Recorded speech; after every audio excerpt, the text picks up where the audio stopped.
Hi, this is Allie. And this is Cadence. And this is A Touch of Tomorrow. Today we are going to be talking about social media. So social media is a term for internet sites and apps that you can use to share content you've created. What apps do you think you mostly use? I would say I mostly use Instagram. I find myself just scrolling, so Yeah. I like Instagram. I watch a lot of TikTok, and I think that's kind of like a problem, honestly. I've tried to delete it a few times. That's but me it's too. hard. It's Yeah. okay. Big thing, it's a big effect on teenagers. What do you think? I definitely think it is. I think it's definitely consuming teenagers' day-to-day lives. We wake up, we look for our phone. That's how it is. It's that dopamine, which I think a lot of adults see as a bad thing, but then also at the same time, I think it's beneficial for teenagers.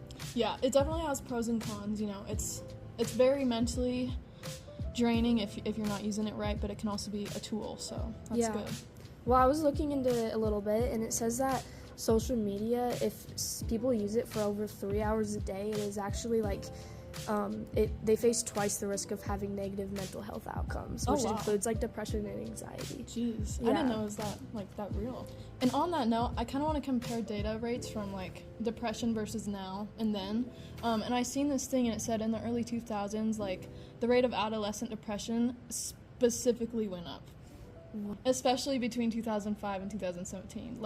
11 to 20 area, it really bloomed. I feel like that's kind of a time when social media was becoming a bigger thing too. Oh yeah, definitely. And we can see now that 93% of teens worldwide are on social media.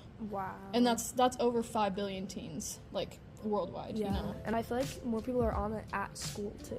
Oh yeah, I can definitely agree to that. I'll be sitting in my class and I just see so many kids on their phones, they're not engaging in what's going on. No, well, it sucks because we have the phone caddies, but no one really uses them unless the teachers kind of bribe them to do it, which It's also beneficial putting the phones up. It's good to get a break. Yeah, I agree.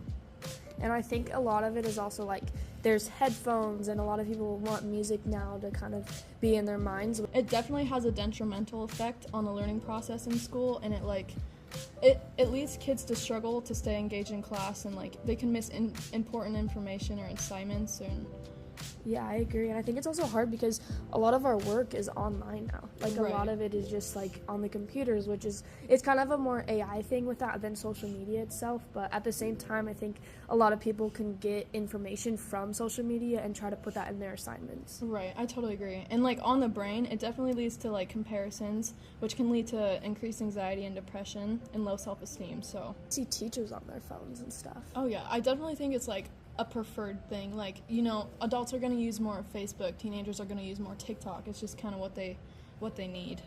In my family, we watch a lot of TikTok, as I've said, but my parents get hooked on it, and so then I get stuck hanging out with my little brothers, or they're constantly on their phones. It's crazy to think about, seeing how many people are actually on social media. It makes me wonder how old social media really is. Well, I think the first social media app that came out was in 1997, and it was called 6 Degrees, which was kind of it was a lot like Snapchat and Instagram, where people could send and receive photos and messages, and they could talk to each other and post. That's cool. Leading to a economic breakdown. Yeah, I think seriously. Social media came out and people didn't realize the effect it was going to have. Do and think of, but to what point do we need to stop, Right, it makes me really worried about the future, honestly. Same. And another thing with social media and just how long it's been around, it's crazy to see all the people who have really gotten up there. And oh yeah, Charli D'Amelio was big for a while, and she got a lot of followers on TikTok, and then there's right, just from dancing. Yeah. Somebody on social media sees a big person's feed or their opinion, they're gonna follow that opinion. They don't know what their actual facts behind it is. It's bias. Right, and they just kind of hop on that bandwagon and kind of go with it. I think that's especially in women, and we see them they're starving themselves, and they're trying to make themselves look like these supermodels, and Definitely. it's that's not realistic. Social media is only what people want them to see. Right, and it's I know I've definitely experienced that, so it's so hard to get out of that cycle. Yeah, and I was looking into it, and actually influencers make more than the average household just from posting videos. Which is crazy, because it's what are they actually doing that's benefiting the world, Right. If you've made it this far, I just want to take a moment to thank you for listening.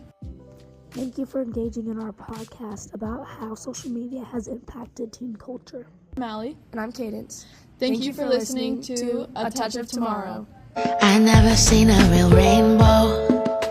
I still believe though.